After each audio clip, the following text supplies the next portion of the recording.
En esta mesa tenemos el orgullo y el honor de que estén, mi nombre es Marcela Botinelli, para los que no me conocen, soy docente investigadora de la Universidad Nacional de Lanús, asesora en el Ministerio de Salud, de la Subsecretaría de DIT, y trabajo hace mucho tiempo en procesos de evaluación, de políticas públicas y de investigaciones que tienen que ver con la implementación de nuestra ley de salud mental, pero fundamentalmente de los principios que hacen a la salud mental comunitaria, con perspectiva de derechos.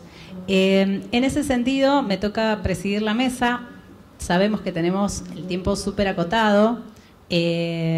Horacio, el director de salud mental de la ciudad de Buenos Aires, está con fiebre, así que no va a poder venir, así que tenemos unos minutitos extra y a todas nos gustaría, María Graciela está llegando también, María Graciela Iglesias, la presidenta del órgano de revisión, y nos gustaría sobre todo poder plantear algunas de las institucionalidades que la ley nos da y algunos de los desafíos que en estas intersectorialidades y en estas participaciones sociales que nos plantea la ley, pero que además son principios básicos de pensarla como estrategia de salud pública, queremos abrir también a poder intercambiar con todos y todas ustedes que seguramente tienen un montón de experiencias y prácticas en el territorio y que nos parece el espacio más rico que tiene la posibilidad de articular en un espacio como este, ¿no? Que hay participación federal de diferentes disciplinas y de diferentes áreas. Así que voy a ser sumamente breve. Va a conversar con nosotros primero Julieta Calmels. Julieta Calmels es subsecretaria de Salud Mental, Consumos Problemáticos y Violencias en el ámbito de la salud del Ministerio de Salud de la Provincia de Buenos Aires, es licenciada en Psicología y fue directora del Centro Ulloa, donde hacían atención a víctimas de violaciones de los derechos humanos en la Secretaría de Derechos Humanos de la Nación. Fue asesora en la Cámara de Diputados y Senadores de la Nación, así que te dejo la palabra, Juli.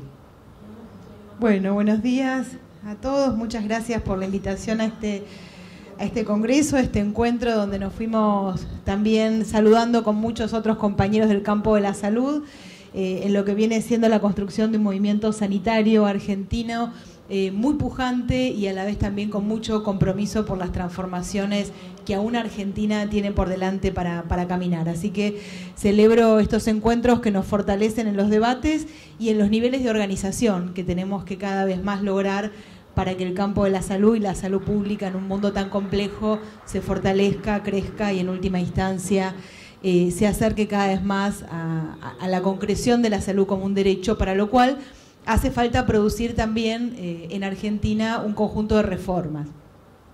¿Qué conjunto de reformas hace falta producir en la Argentina para que esto que decimos, el derecho a la salud, se vuelva efectivamente un derecho, es decir, sea equitativo, sea accesible, sea cercano a la vida de las personas? Bueno, seguramente muchas en materia general, hay algunos debates, ustedes saben, vinculados a la necesidad de caminar hacia la integración del sistema de salud en la Argentina, es uno de los ejes que vertebra muchas de las discusiones que venimos teniendo.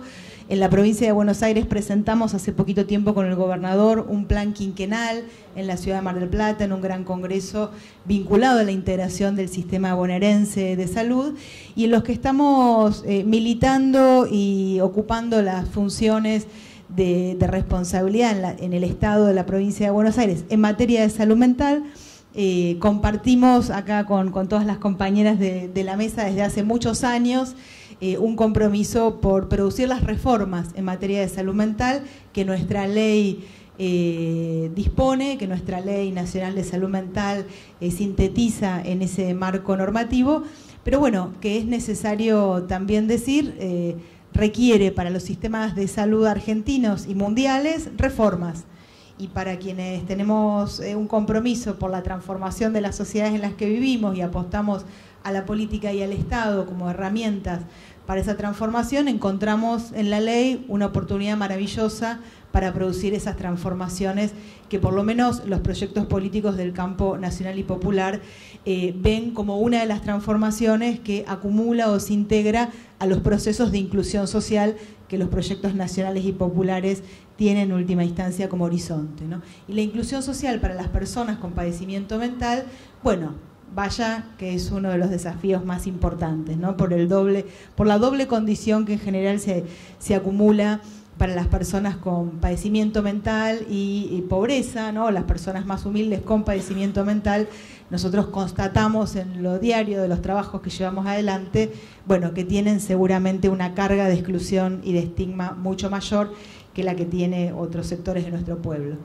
Entonces, para eso, ya incluso antes de que nuestro gobernador, que Axel Kicillof, asuma el gobierno de la provincia, estaba dentro de la plataforma de gobierno el cumplimiento de la Ley Nacional de Salud Mental y todas las reformas que cada uno de los capítulos de la ley dispone, pero que requiere, bueno, una planificación que las vaya integrando, pero también una decisión de desencadenar procesos que nunca se dan con la armonía completa de todo lo que quisiéramos, con los tiempos armónicos de cada uno de los procesos, pero que requería una fuerte decisión política y un fuerte compromiso de implementación.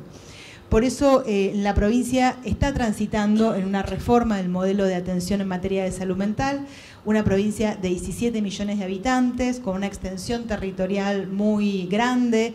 Adentro de la provincia entran 1.500 Ciudad de Buenos Aires, para que nos demos una escala de la extensión territorial. Y muy heterogénea en sus realidades, en sus identidades, etcétera, lo cual nos exige también que esa reforma contemple eso que para nosotros es una virtud, que es la heterogeneidad y la diversidad. ¿Cómo es la reforma en la provincia de Buenos Aires? Por un lado tiene un capítulo fuerte vinculado a los hospitales neuropsiquiátricos. Es importante decir que en la provincia de Buenos Aires no estamos reduciendo la cantidad de camas de internación, por el contrario, la cantidad de camas de internación se han ampliado por la necesidad que existe de demanda de internación por motivos de salud mental, pero se ha ampliado en la perspectiva de la ley, es decir, se ha ampliado en los hospitales generales y en esta etapa en los hospitales neuropsiquiátricos no se redujeron las camas de internación por motivos de salud mental, pero sí lo que se está reduciendo fuertemente es todo lo que nosotros denominamos la internación crónica, es decir, lo que existe en términos de manicomio, no de un ámbito de internación, sino de las salas de internación que se denominan crónicas y que constituyen el corazón del manicomio. Es decir, el manicomio entendido como aquella institución total, asilar, en que las personas entraban y difícilmente salían, ya desde hace mucho, no porque la puerta esté cerrada, sino porque la propia lógica manicomial y la falta de alternativas de inclusión en la comunidad hicieron que gran parte de esas personas permanezcan viviendo ahí. Nosotros tenemos 4 hospitales neuropsiquiátricos grandes en la provincia de Buenos Aires, había 1.800 personas viviendo en los hospitales neuropsiquiátricos, de las cuales el 42% tenía más de 10 años de internación. Con esto no hace falta ni discutir si eso es internación o no, claramente no es una internación clínica, no radica en motivos clínicos una internación de 10 años. En este momento nosotros estamos progresivamente cerrando salas de internación crónica, estamos en un punto en el que estamos cercanos a cerrar la mitad de las salas manicomiales y con una externación cercana a la mitad de las personas con internación crónica en la provincia de Buenos Aires. A la vez que se va produciendo un proceso de apertura de casas en la comunidad, en un sistema de financiamiento de distinto orden. Tenemos una garantía del Banco Provincia que permite que las personas puedan alquilar con una garantía dada por el Estado, un subsidio para la externación y un trabajo muy fuerte de los hospitales en la búsqueda de casas y en el armado de grupos de convivencia. En este momento hay 181 casas en la provincia de Buenos Aires, donde hay externadas más de 600 personas viviendo en las casas con distintos grados de apoyos, ¿no? Lo que denominamos, según la Convención de las Personas de los Derechos de las Personas con Discapacidad, lo que se llama sistema de apoyos, y estas casas las visitan equipos de salud, en algunas vive personal de salud cuando el nivel de autonomía es más reducido, hay discapacidad o hay dificultad para garantizar algunas cosas de la autonomía básica. y en otros casos las casas son visitadas. Esto va ampliando un modelo de atención, como decía Marcela, con base en las comunidades, que no es que es nuevo en la provincia, porque hay una historia de lucha y de conquista de estas experiencias, pero que hasta ahora no se había constituido en la política central de desarme del manicomio. Y simultáneamente se van ocupando los predios de los hospitales con distintos proyectos. Los 4 hospitales neuropsiquiátricos tienen planes de reforma con un plazo de 3 años, prorrogable a 5, que tiene además del componente sanitario otros componentes culturales, socioproductivos, un fuerte componente de vivienda. Tenemos licitadas muchas obras de vivienda que están transcurriendo en este momento y que reservan un cupo para personas con discapacidad. Estamos junto con EDIT y Nación también en un proceso de licitación en otro municipio para abrir más casas de salud mental, porque el acceso a la vivienda es uno de los derechos, bueno, los que todos sabemos, es difícil acceder, incluso alquilar es difícil acceder hoy, y es una barrera franca para poder producir externaciones en este momento. Entonces, junto a la reforma de los manicomios, que es un capítulo enorme y que pueden consultar la página y ver más en detalle ese proceso, también se está desencadenando un proceso ya desde hace unos años, desde diciembre del 2019, de ampliación de camas en los hospitales generales.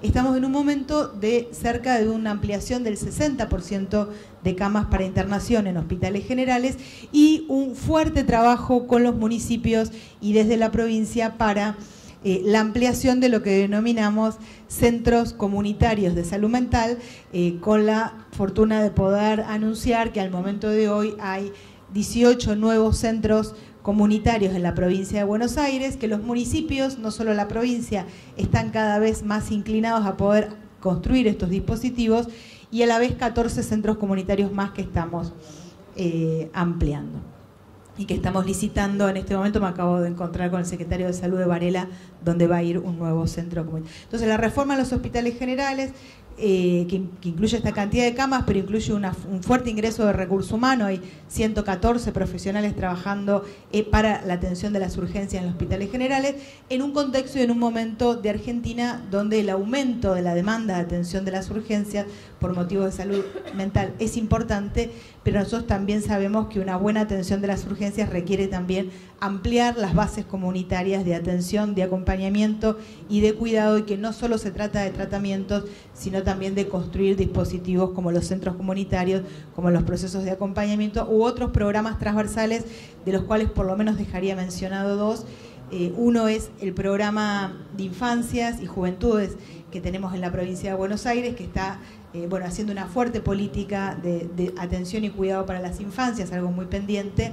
Y otro programa que acaba de salir la resolución ministerial, pero que ya empezó el año pasado, que se llama La Salud Mental es ahora entre todos y todas, y es un trabajo en escuelas secundarias que a fin de este año vamos a haber podido alcanzar 40.000 jóvenes trabajando en talleres de salud mental en las escuelas bonaerenses, haciendo salud fuera de los territorios que clásicamente identificamos como sanitarios. Bueno, todo este conjunto de políticas que estoy diciendo un poco a las corridas nos lleva al compromiso también en este año 2023 de, por un lado, transmitir, compartir de que es posible producir reformas en materia de salud mental en la Argentina, que es necesario el compromiso político de los gobiernos y que los proyectos nacionales y populares, así como han podido sancionar la ley en la cual nos apoyamos, también son efectivamente los gobiernos que permitan que esa ley se implemente, porque son los proyectos políticos en los cuales la inclusión social, la garantía de derechos es el eje que los estructura.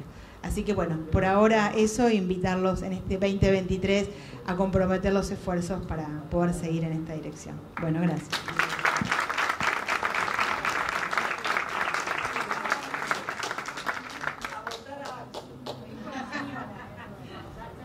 Lo decimos mucho. Si no, mucho sí mucho. Y acá hay compañeros de la provincia, debo decir que son de otros los que sostienen con mucho trabajo esta reforma, que está Julio Maldonado, referente de la religión central. Bueno, hay, como siempre, muchos trabajadores territoriales acompañando este espacio. Eso veníamos diciendo también en la escalera, que nos da mucho orgullo y mucho aliento esto de poder compartir con nuestros compañeros y nuestras compañeras de territorios estos debates y estas discusiones, ¿no? Justamente esta mesa se llama Intersectorialidad y Participación porque pensamos que esa es la única forma en la que podemos construir una salud mental comunitaria y democrática, ¿no? Por eso en esta mesa hay una gestora de provincia, estaba el gestor de la Ciudad de Buenos Aires y hay una gestora de Nación. Le voy a dar la palabra a Edith. Te tocó ir por Nación, Edith. Bueno, Edith es subsecretaria de Servicios e Institutos del Ministerio de Salud de la Nación, ex interventora del Hospital en Red, Laura Bonaparte, que generó toda la transformación de ese hospital en la atención integral de los consumos problemáticos a una salud integral. ¿Te doy la palabra? Bueno, muchas gracias a la organización por la invitación. Buenas tardes a todas, todos, todes. Y la verdad es que para mí también es un honor compartir la mesa con compañeras. Digo compañeras ahora pues somos con las que venimos hace mucho tiempo trabajando, militando y garantizando desde nuestras propias prácticas la implementación de la ley. Y que por suerte comparto con ustedes espacios de trabajo en función de la implementación. Creo que a mí me toca contarles el compromiso de lo que venimos llevando y poner a disposición, lo que venimos llevando desde el Ministerio de Salud de la Nación, pero 2 minutos para lo de Laura Bonaparte, porque la transformación del hospital que comenzó en noviembre del 2012, siguió hasta diciembre del 2015, se interrumpió, por esto que decía también, sí, claro, Julieta, en relación a cómo las decisiones políticas y el marco político hace que las instituciones y la política sanitaria vaya hacia determinados lugares y no a otros.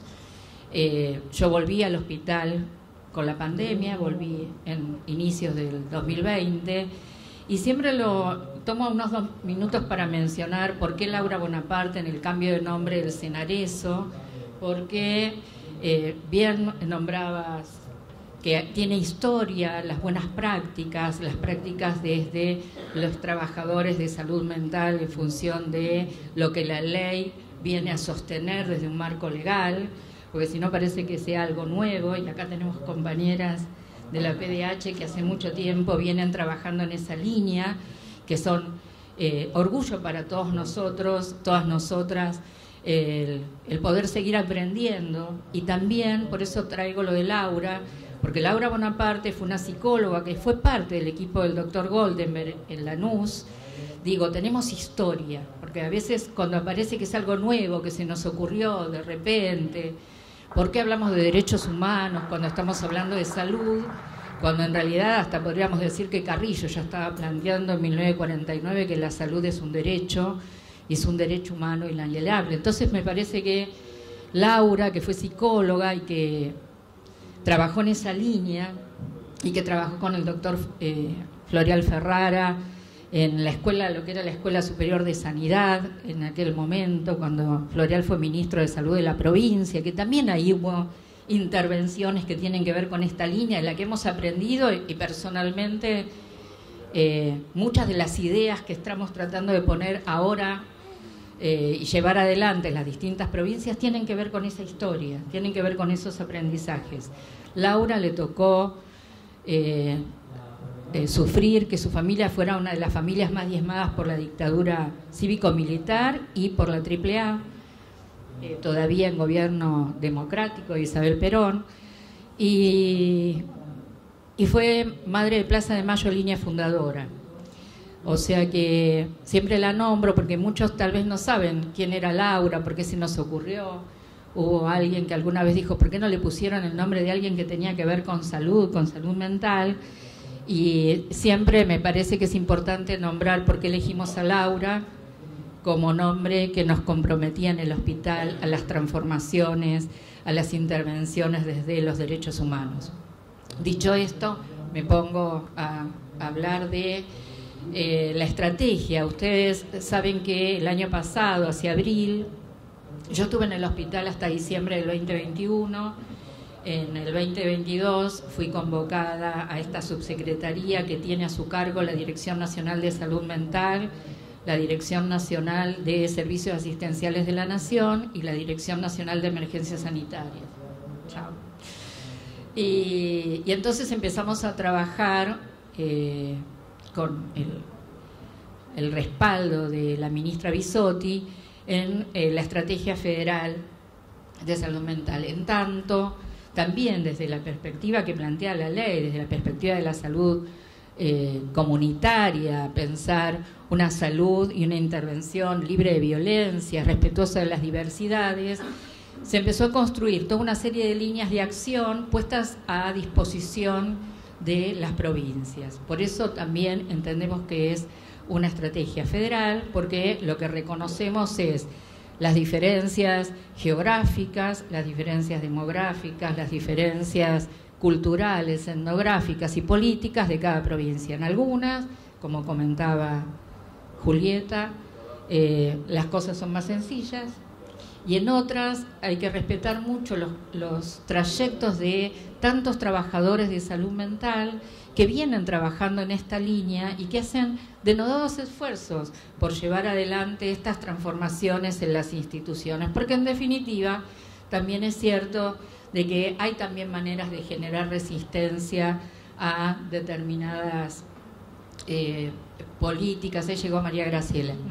Entonces, dicho esto, lo que nosotros planteamos fundamentalmente es pensar la salud mental. Hola María Graciela.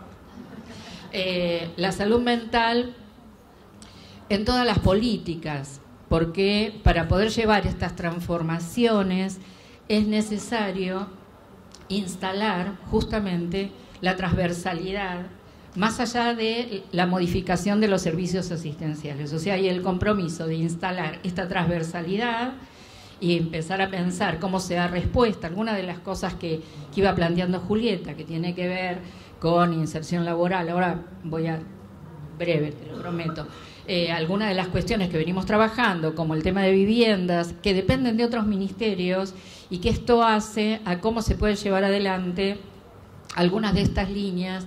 Ustedes están viendo que en esto del fortalecimiento de la red asistencial nosotros fuimos trabajando, en principio ofreciendo capacitaciones.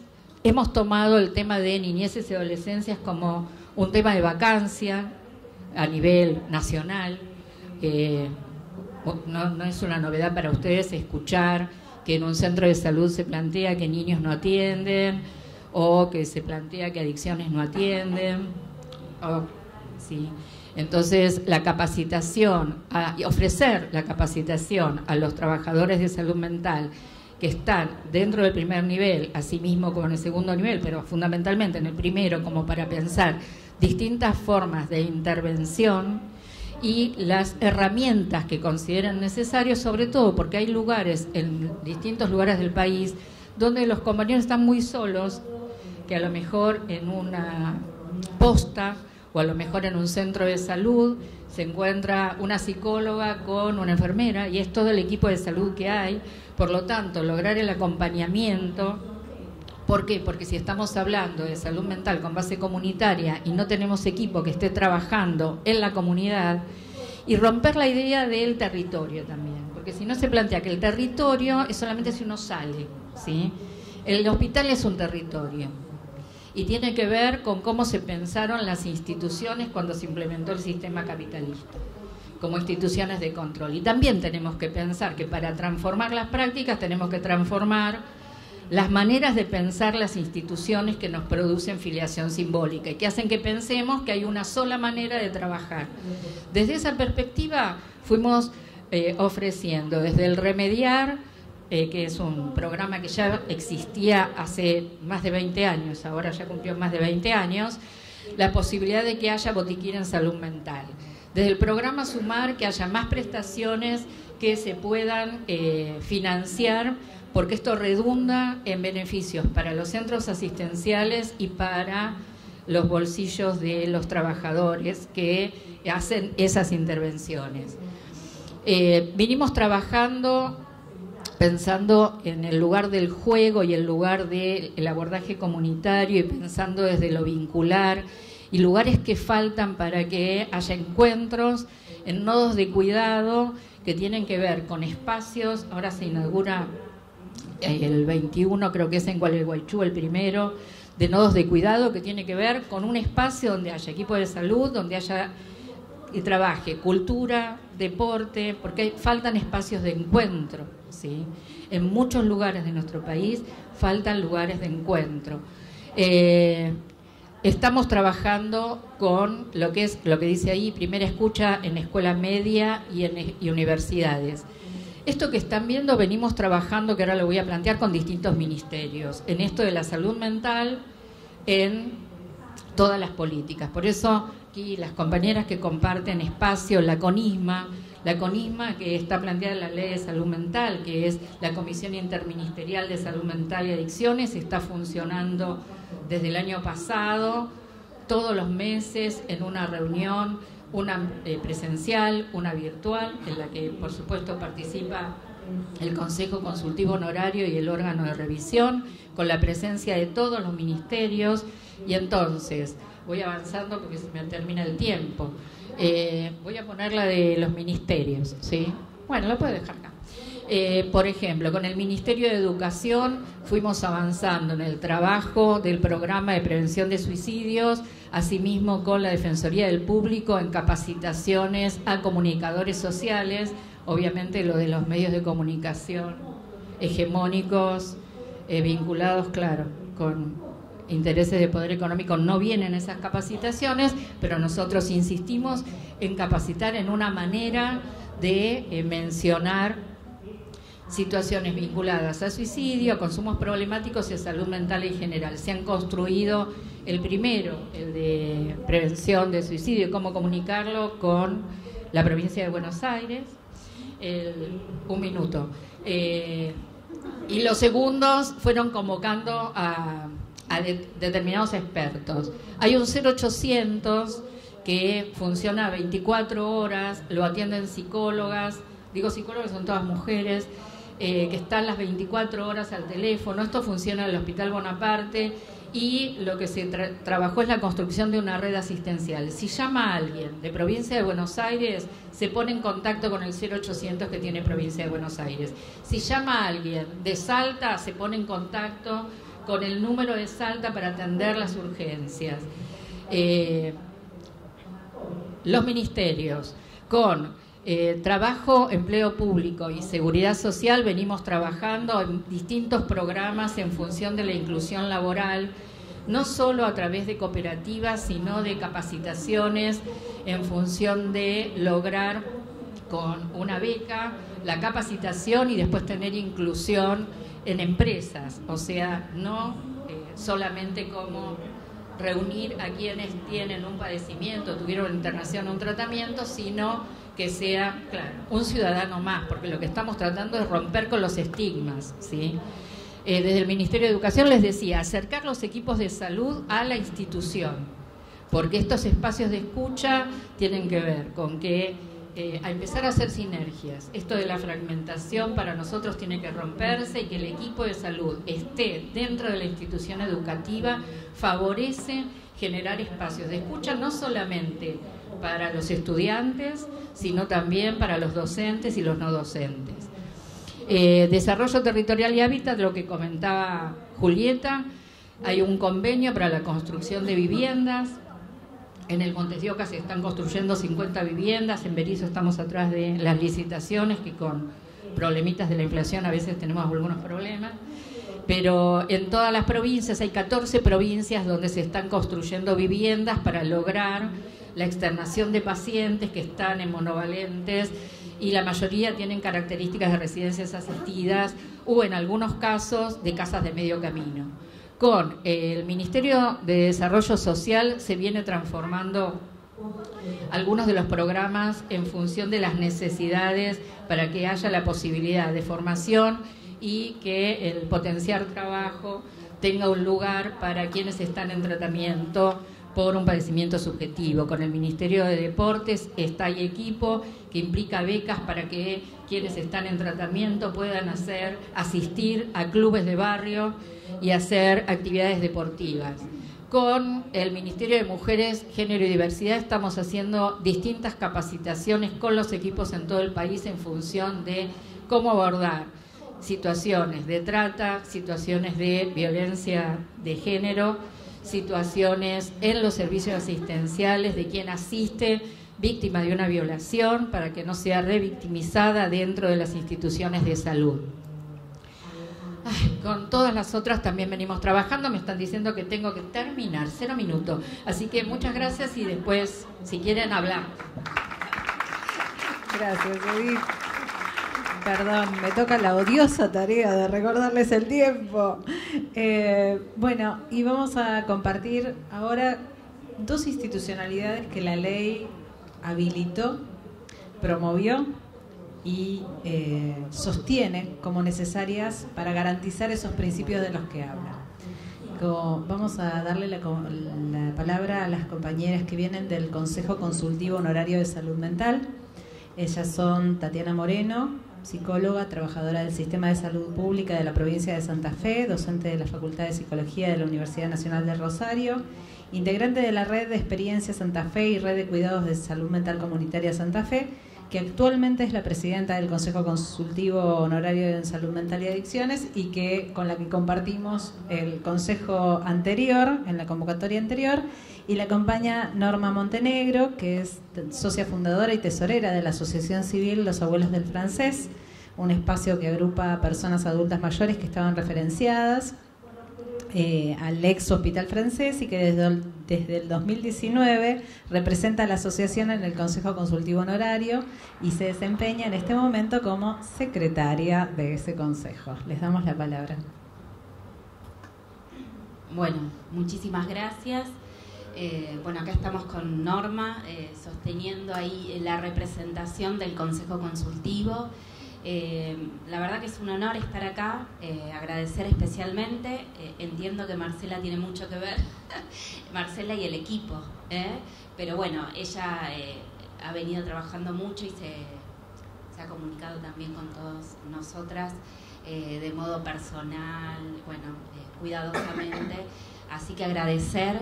Y además también decirlo que Marcela Botinelli, gran parte de lo que es el Consejo Consultivo hoy tiene que ver con lo que ella ha podido generar respecto a la institucionalización de ese espacio. El Consejo Consultivo fue creado por la Ley de Salud Mental, comenzó a funcionar en el año 2014. Y bueno, así como si bien hay un acta de CONISMA que lo creó y que regula el Consejo, hubo por ejemplo que crear un reglamento interno y para eso hubo que hacer acuerdos, consensos, porque bueno, el Consejo Consultivo como órgano, como les decíamos, creado por la Ley Nacional de Salud Mental, nuclea a distintas organizaciones de la sociedad civil. ¿Sí? O sea que en ese punto, además de entender que el objeto de la salud mental, ¿no? A partir de este paradigma que promocionamos y que creemos profundamente que tiene que ver con la ampliación de derechos para todos y todas, el Consejo Consultivo en particular representa a la organización civil, o sea que además de pensar que la salud mental tiene que estar definida de un modo participativo e intersectorial, también es interesante pensar cómo este consejo se constituye como un actor político, ¿sí? Que pueda incidir en la agenda pública de la salud mental. Y en eso estamos generando institución. Yo les cuento particularmente que, bueno, como decía, yo trabajo en un hospital psiquiátrico, en un manicomio, con todo lo que eso implica, por supuesto, en vías de transformación, pero bueno, con lo que aún nos debemos en la provincia de Santa Fe. Desde allí pensaba hoy, particularmente y retomando discusiones que sostenemos con compañeros y compañeras de los espacios que habitamos, era justamente de qué modo habitar los espacios que uno y una ocupa, de qué modo pensar que esos espacios, por eso lo pienso también al Consejo Consultivo de ese modo, sea realmente un espacio de participación genuina, que sea un espacio además que nos permita organizarnos. Creo que si hay algo que pudimos, diríamos, a lo largo del día de hoy, ubicar claramente, y que venimos ubicando, pero que tiene que ver especialmente con la necesidad de organizarnos más quizás de lo que estamos organizados y organizadas. Pero bueno, venimos pensando, digo, con esta potencia desde la provincia de Santa Fe, de algunos espacios donde nos encontramos en una red, ¿sí?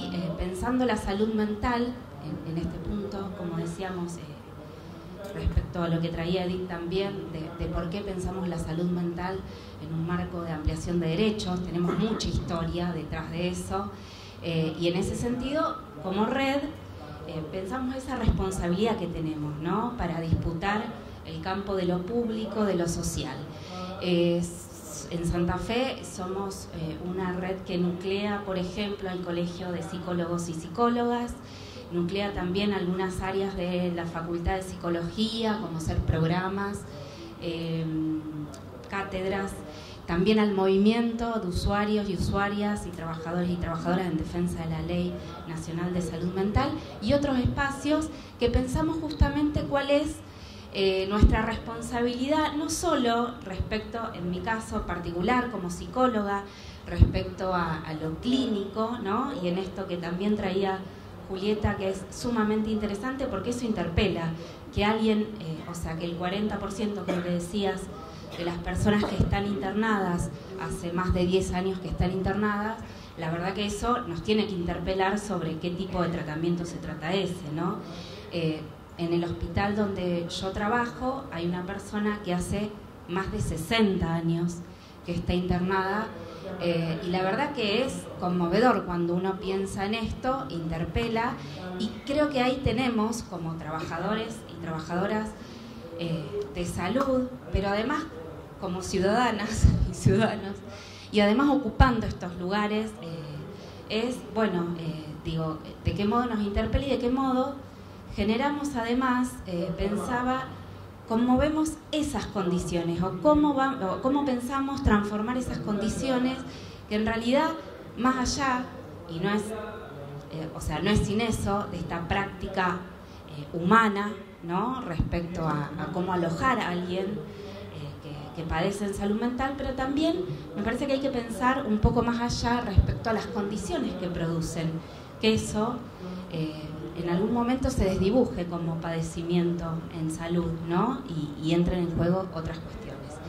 Así que bueno, desde ese lugar es que el Consejo Consultivo, claro, que es un espacio que nos permite relanzar a lo local, digo, confluimos en estas dos dimensiones, desde lo local y lo federal y lo jurisdiccional.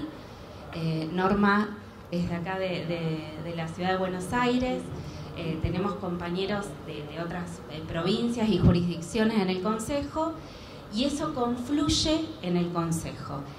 La verdad que es un espacio sumamente interesante y también de mucha tensión, digo, de tensión en el sentido de pensar efectivamente que el conflicto es parte también de poder ubicar problemas y generar consensos.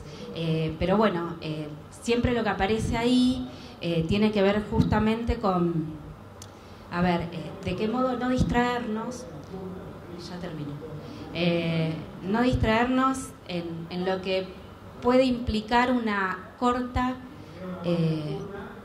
desmanicomialización, ¿sí?, sin pensar un territorio vivo. Y también en esto retomo lo que traían acá las colegas y compañeras respecto a eso. También es importante poder ubicar algunos no sé cómo, eventos, acontecimientos que fueron importantes en lo que tiene que ver con decisiones políticas, pero también gestión política. En eso me parece que también es importante a veces no solo tener la decisión, sino también lo que implica gestionar, que eso es también otra dimensión de la política. Pero, por ejemplo, esto que traía Edith, de que se restituyó la CONISMA. La CONISMA como esta comisión interministerial que nos alojaba, o sea, al Consejo Consultivo. En un momento, recuerdan que no solo no tuvimos Ministerio de Salud, por supuesto también se desmanteló la CONISMA. Y eso fue un eje que tomamos desde el Consejo Consultivo respecto a lo que era necesario poder restituir, porque eso da lugar a cómo pensamos la salud mental, ¿no? En tanto que no podemos solamente abordarla desde lo que implica la salud. Ya estamos. Ahí, con Norma. Perdón, pensé que era... No, pensé que éramos... No sabía que había que compartir el tiempo. Perdón con Norma. Claro, ahí está. Bueno, nada. Hasta acá entonces con Norma, que es un gusto compartir y, bueno, aprender ahí a coordinar. Hola, buenas tardes a todas, a todos. Bueno, a mí me toca, desde la parte de como persona mayor, adulta mayor, compartir con semejantes compañeras y compañeros en el Consejo Consultivo. Y sí, me tocó empezar el Consejo Consultivo en aquel momento donde no teníamos Ministerio de Salud. Hemos luchado y conseguimos llegar a tener la CONISMA, que es muy importante la CONISMA para poder seguir y continuar con el Consejo Consultivo. Bueno, a mí me tocó aprender muchísimo, chicos, chicas, chiques, me tocó aprender mucho, porque yo era una abuela que venía de cuidar a mis nietos y de estar jugando con ellos, y empecé a aprender y a escucharlos a ellos, a los profesionales, sobre el tema de la salud mental, sobre nuestra famosa ley de salud mental, que tenemos que defenderla y seguramente vamos a seguir defendiéndola y tenemos que seguir defendiéndola. Así que realmente a mí lo que me pasó es sentirme súper orgullosa de estar al lado de ellas, de ellos, de todos mis compañeros que me enseñaron y me siguen enseñando un montón de cosas. Y bueno, eso es lo que les puedo contar. El consejo es algo que me apasiona.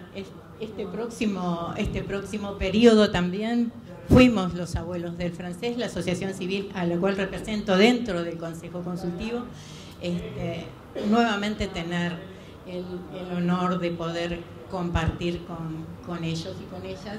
Y bueno, nada, vamos a seguir luchándolo. Para eso estamos, para que hacer visible a las personas mayores también, así como hablan de los niños, niñas, niñes, adolescentes, también las personas mayores. Así que aquí estamos. Vamos a seguir trabajando, ¿no? Laburando también. Gracias, muchas gracias. Gracias, Marmi.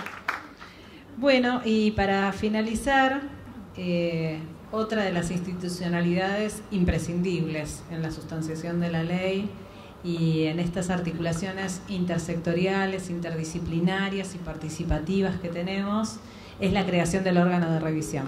Y hoy nos acompaña María Graciela Iglesias, que es abogada especialista en Derecho de Familia. Asumió como secretaria ejecutiva del órgano de revisión de la Ley Nacional de Salud Mental desde su conformación en 2013. Fue jueza del Tribunal de Familia número 1 del Departamento Judicial de Mar del Plata. También se desempeñó como funcionaria en la Defensoría Pública Oficial en esa misma jurisdicción. Es docente en grado, se desempeña en la Cátedra de Derecho de Familia y Sucesiones de la Universidad Nacional de Mar del Plata y en posgrado directora de la Diplomatura en Salud Mental y Derechos Humanos de esa misma casa de estudios. Docente del doctorado en Salud Mental Comunitaria y la maestría en Salud Mental Comunitaria y en la maestría de Derecho de Familia, Infancia y Adolescencia. Dicta clases en carreras de posgrado en diferentes universidades del país y del extranjero. Ha publicado numerosos artículos y revistas y es una de las luchadoras por la plena implementación de los derechos de las personas de todas las diversidades posibles. Así que le doy la palabra a María Graciela.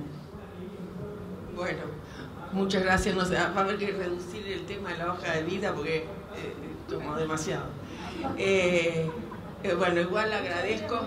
Claro, lo que pasa es eso, mucha vida. Bueno, el agradecimiento, por supuesto, por lo mismo, por poder estar en esta mesa que representa eso, representa institucionalidad y la apuesta de algo que no vamos a dejar que pase y que también representa lo que hemos transitado en estos 10 años con todos los avatares que tiene y que hemos tenido. Bueno, el órgano de revisión, esta mañana yo estaba en el Ministerio de Salud de Nación y un poco en chiste decíamos, pero increíblemente tenemos que explicar qué es el órgano de revisión todavía. Así que voy a explicar un poquitito, chiquitito, qué es el órgano de revisión. Porque a veces hay confusiones, se confunden con los abogados que defienden el caso particular, que eso es la unidad para Ciudad de Buenos Aires, no para el resto del país, solo Entre Ríos y Nación, mejor dicho, no Ciudad de Buenos Aires. Lo que pasa es que está confundido el territorio con la justicia nacional. Y entonces la Defensora General de la Nación lo primero que hizo fue darle defensa a las personas para contrarrestar con la restricción a ese derecho ambulatorio que implicó el encierro, el horror y tanta oscuridad por la que había que pelear, ¿no? En relación a la apuesta que implicaba este otro paradigma.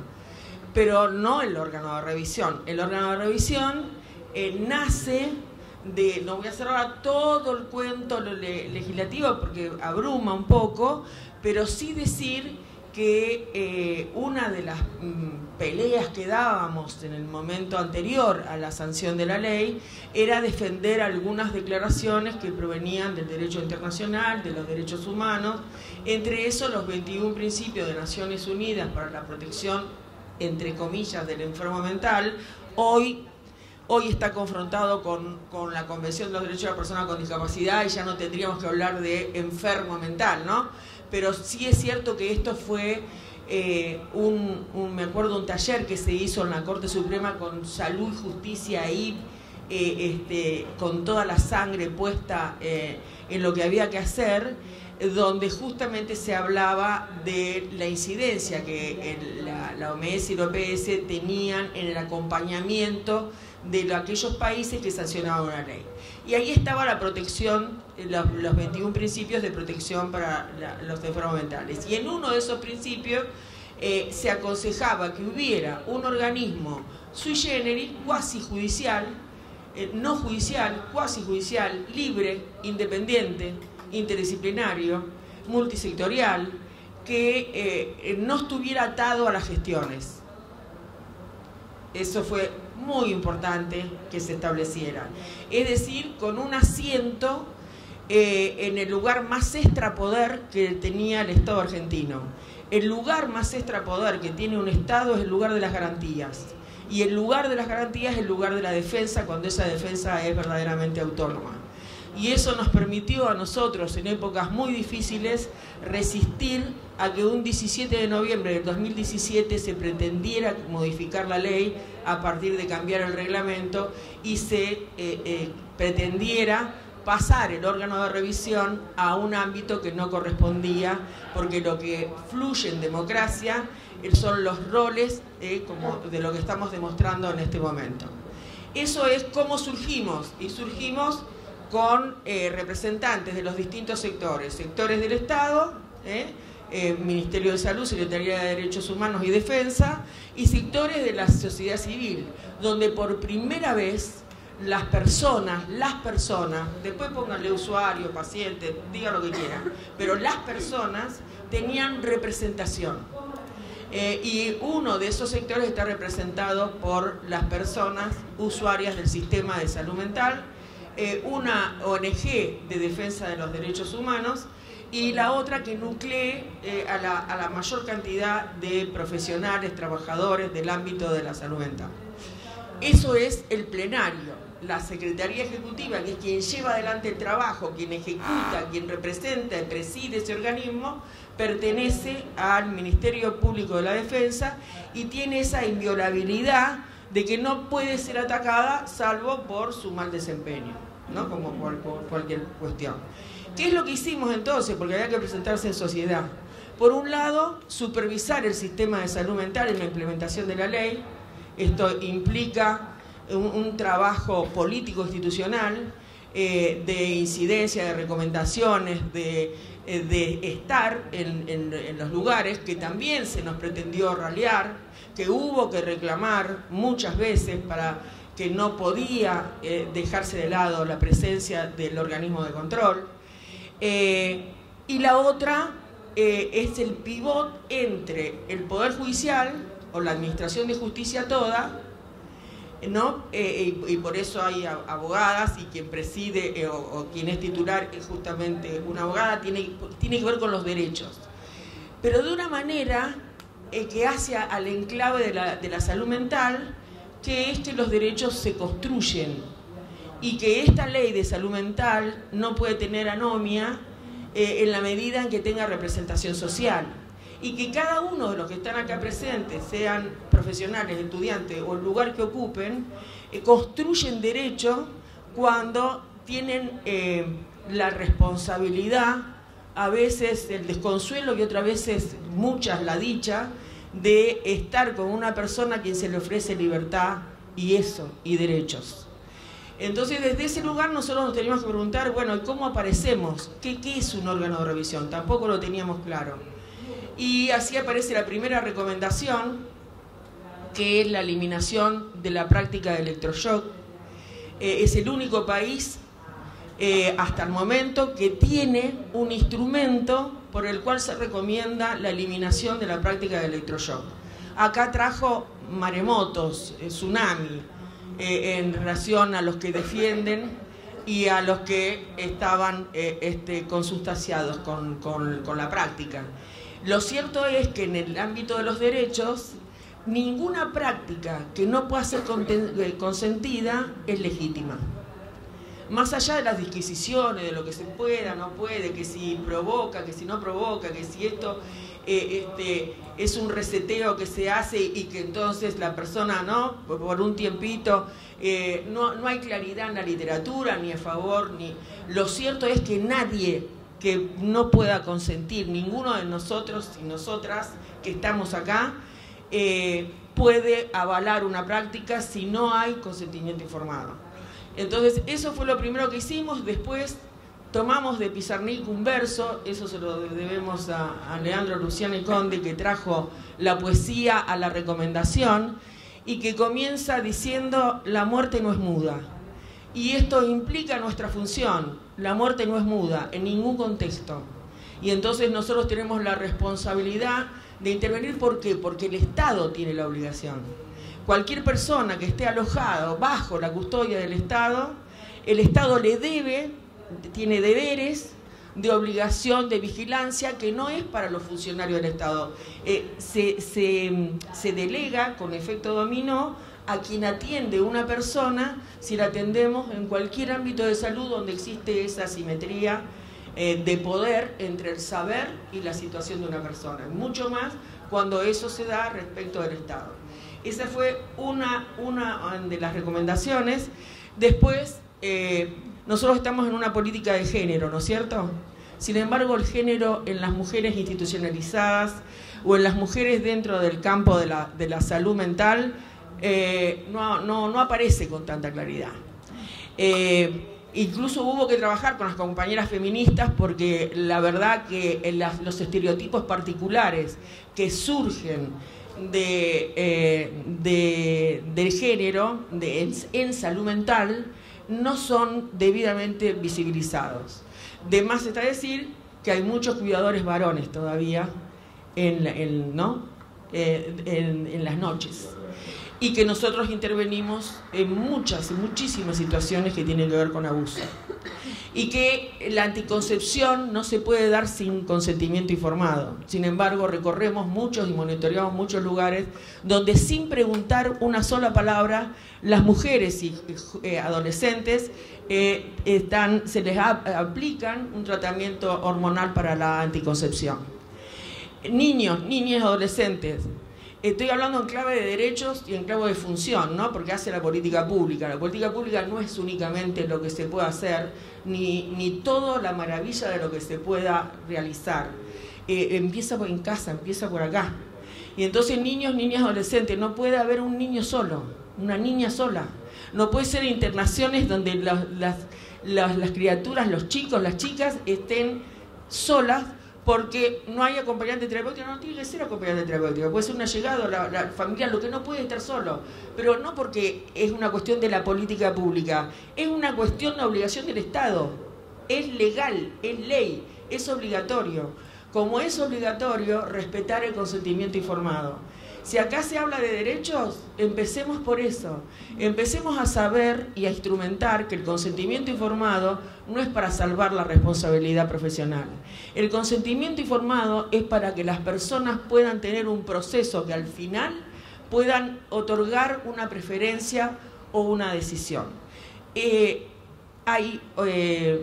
ese sentido está la recomendación sobre derechos sexuales reproductivos y no reproductivos de las mujeres, que lamentablemente cuando van a parir un hijo todavía tenemos el rigor de las cuestiones judiciales que terminan en un proceso con una guarda preadoptiva y después una adopción. Y esos son también nuestros desaparecidos de hoy.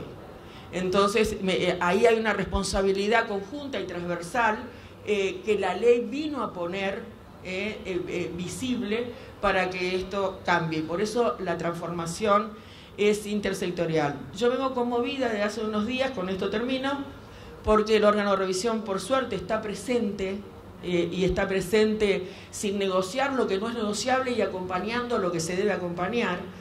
Y tuvimos la suerte de que se cerrara otro pabellón en el Hospital Melchor Romero. Y yo mientras veía esto, miraba enfrente, fui amorosamente invitada para estar en el acto, y miraba enfrente y había una pared que decía nunca más. Nosotros hemos construido nuestro nunca más. Este es nuestro nunca más.